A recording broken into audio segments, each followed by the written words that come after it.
Hey guys, Don here. I want to go over a little bit today about something that can help your pretty much your accountability. I know that's something that's challenging when we try to do a lot of things and we get busy in our practice. Throughout the years, I've tried a lot of different planners. I originally started with the Franklin Covey. I don't know if you read the book Seven Habits of Highly Effective People. Good book to read if you haven't. He has a planner, and basically in the beginning, this was probably in high school days. You plan out your whole life, your every single minute, and it seems like every single minute was really filled. And then I went through a number of years. I didn't really use a planner. I just kind of, during school, you just had to get through things. And then during residency, basically all you're doing is focusing on doing your surgeries.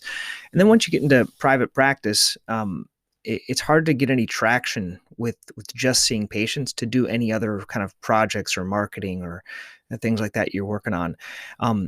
I've been in this program called Strategic Coach for a number of years with Dan Sullivan. I think it's been about 8 years, 6 or 7, actually 7. I think we're on 7th year. I did 3 years, then I took a couple of years off when my kids were young. Then I've been back for another 3 years now. And he has a little planner, which I found was helpful. You can probably get it on his website, just kind of the way he thinks about things. But lately, I've been finding another planner that works much better. It's called the Full Focus Planner. You might want to consider it. I'll put a link underneath this podcast.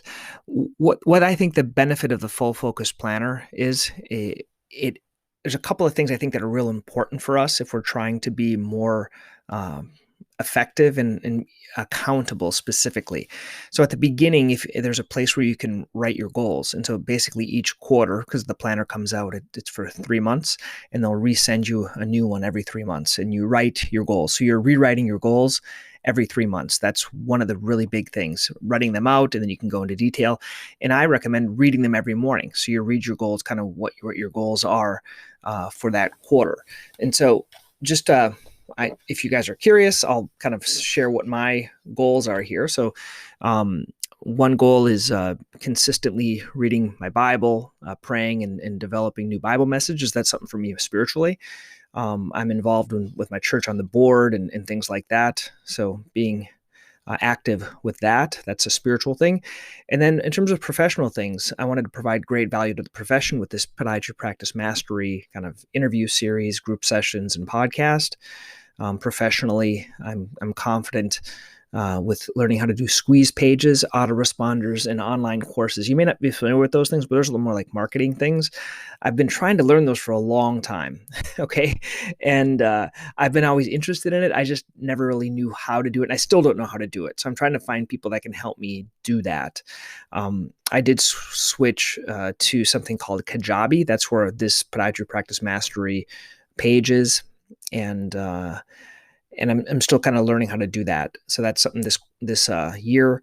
And then I have an excellent ways to add new referral sources, one per month, and give great value to them. This is something I've been wanting to do for a long time. I've thought about a couple of things. We can kind of go over that in the future, but referral sources are really the key. Yes, we take great care of our patients, but if we want to go deeper, trying to get new referral sources is the key. And I've tried a number of things. I tried to interview these people. I've tried to send thank you cards. I would really like a practice representative to go out and do that. I just haven't found a great payment method of doing it. If you guys have any great ideas of how to get new referral sources, like consistently using a practice representative, that's what I'd like to do. And then also having a paid mastermind group for select practices. And basically, I'm in a personal mastermind. I think it'd be great for a professional one. Why paid? Well, frankly, people value things more when they pay for them. Just like that. My coaching, I think I pay about $8,000 a year for it now. And I value it a lot more and I use it a lot more. If we don't pay for anything, we really don't get any value out of it. If things are free, people don't do. There's no accountability. I think accountability is key. And either accountability is because your word is on the line, or you have accountability to someone else, or you're paying for it. That really helps us. And then a couple more here. I'm confident in speaking and writing Portuguese. That's something I'm working. I have actually a teacher. For those that don't know, I lived some time in Brazil as an exchange student. And then I'm real involved with that. My wife's Brazilian and we speak Portuguese at home. And then finally, I want to switch my blog, which is drpelto.com, and I want to learn to play with direct response. So I would like that to be a direct response website and have a product to try to sell, whether it be to my patients or to sell just to the internet. So that's the first portion within here. And then you break down those goals into the details. I haven't had a chance to do that for this quarter yet, but you're right, the details out. And then there's a couple of other things I don't use. They have like a monthly calendar and then something called rolling quarters.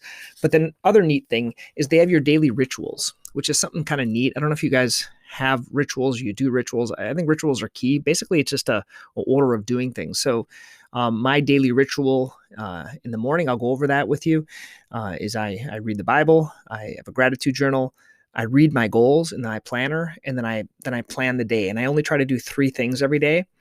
And if I can do those 3 things, I consider that a successful day. Then I have a workday startup ritual.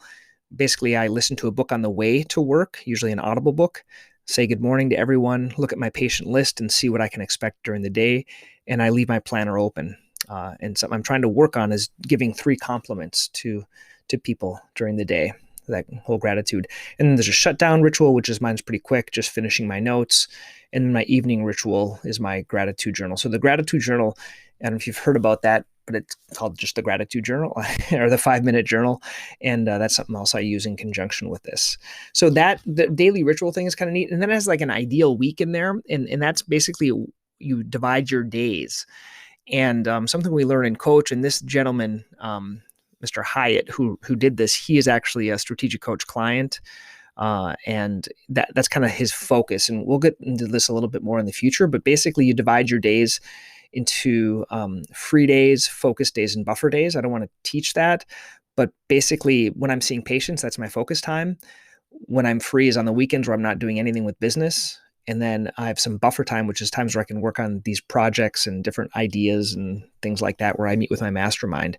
And so you divide your week up, and then you go into your individual days. And it has kind of a neat way of doing it where you kind of set your week up. You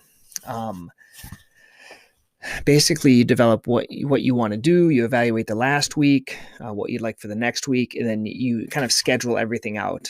And it has the best thing I think is the big 3. It's those 3 things that you want to do during the week, because it's hard, when you're busy in practice, to make a lot of changes is challenging. So I like this planner. It's called the Full Focus Planner. You might want to consider it. I'll put a little link underneath it if you want to check it out. And they have a lot of other good resources.